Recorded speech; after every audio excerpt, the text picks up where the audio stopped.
When people talk about the greatest bass players in jazz fusion, the same names almost always come up. Jaco Pastorius, Stanley Clarke, Marcus Miller, Victor Wooten. But what if one of the musicians who helped shape modern fusion bass is almost never mentioned? Long before Weather Report became famous for Jaco, another bassist helped transform the band's sound. He brought deeper grooves, stronger rhythm, and a musical maturity that perfectly matched Joe Zawinul and Wayne Shorter's vision. His name was Alphonso Johnson.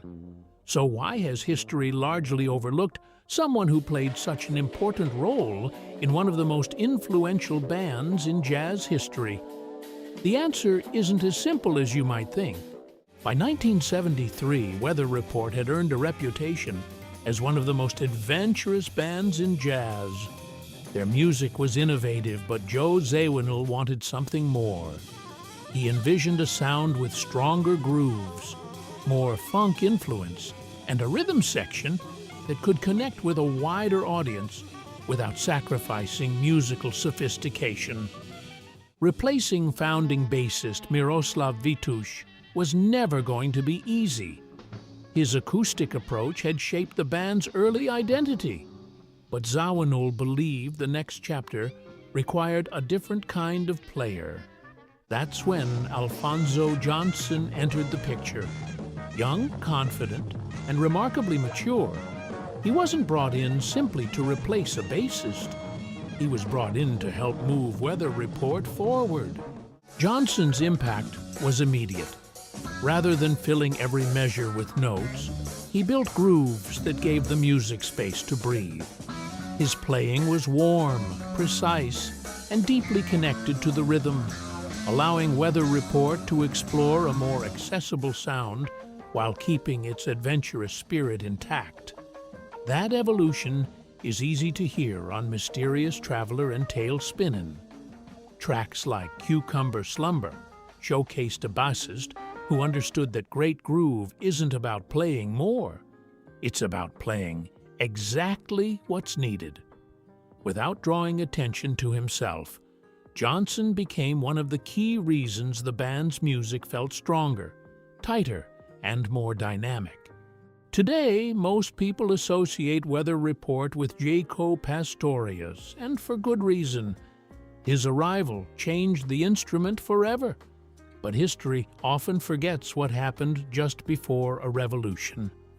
By the time Jaco joined the band, Weather Report had already begun evolving into the groove-driven sound that would define its biggest success.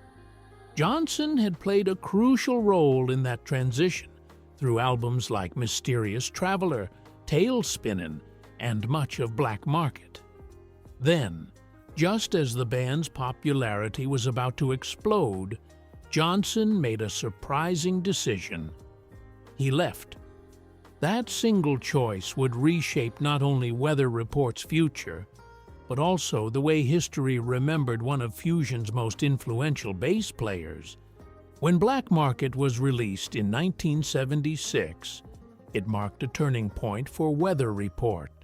Most of the album had already been recorded with Alphonso Johnson, including his performances on tracks like Cannonball, Gibraltar, and Barbary Coast.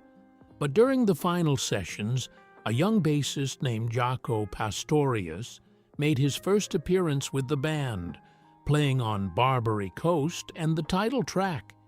It was the beginning of a new era. Within a year, Heavy Weather would make Jaco an international sensation, and for many listeners, he became the face of Weather Report. The problem is that history often compresses events. Instead of seeing the band's evolution, people remember only its most famous chapter. Johnson didn't disappear because his contributions weren't important. He simply had the misfortune of being the bassist who came right before one of the most celebrated musicians in bass history. Leaving Weather Report wasn't the end of Alphonso Johnson's story. In many ways, it gave him the freedom to explore music on his own terms. He soon joined drummer Billy Cobham and keyboardist George Duke, two of Fusion's most adventurous musicians. Their performances demanded technical precision, deep groove, and constant improvisation, qualities Johnson had mastered years earlier. Around the same time, he expanded his musical vocabulary by becoming one of the first well-known artists to embrace the Chapman stick. While most bassists stayed with traditional electric bass, Johnson explored an entirely new instrument that allowed him to play bass lines, chords, and melodies simultaneously. It wasn't a move designed to attract attention. It reflected something that defined his entire career, a constant desire to keep learning and pushing musical boundaries. Ask casual music fans about Alphonso Johnson, and many may struggle to place his name. Ask experienced bass players, and the response is often very different. Musicians remember him because they hear the details that don't always stand out to the general audience. They recognize his flawless sense of time, his ability to support a song without overplaying, and the quiet confidence that made every performance feel effortless. Johnson never built his reputation on flashy solos or larger-than-life stage presence. He built it on making every band sound better. Maybe that's why history hasn't always given him the credit he deserves. But among the people who understand what great bass playing really is, his reputation has never faded. His influence is still there, hidden inside the grooves of countless recordings, and in the playing of musicians who may not even realize where those ideas first came from.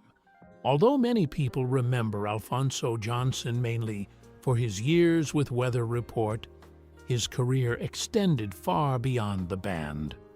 Over the following decades, he worked with artists including Billy Cobham, George Duke, Santana, Phil Collins, and others, adapting effortlessly to different musical styles. He also became a respected educator, sharing the experience he had gained from performing at the highest level.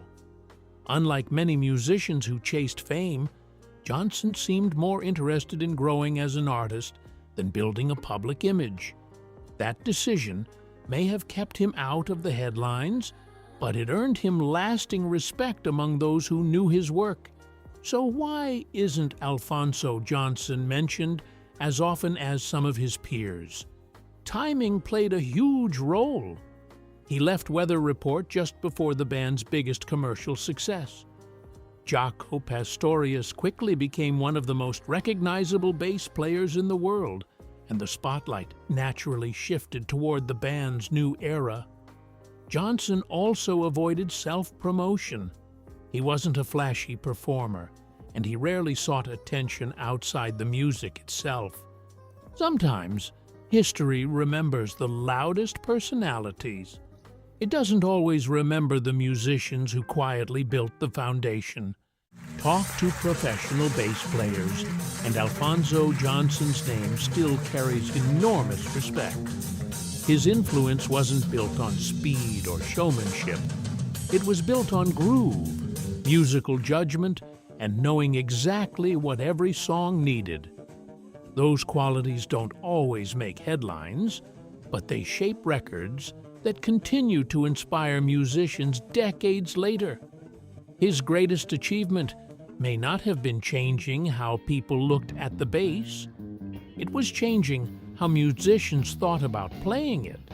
Today, a new generation of musicians is rediscovering Alphonso Johnson's work. Classic Weather Report albums continue to find new audiences, and more bass players are recognizing the role he played during one of Fusion's most important periods. Maybe he was never underrated by musicians. Maybe he was simply overlooked by history. And perhaps it's finally time to give one of jazz fusion's quiet pioneers the recognition he has deserved all along. Thanks for watching. Don't forget to subscribe to our channel, like this video, and share it.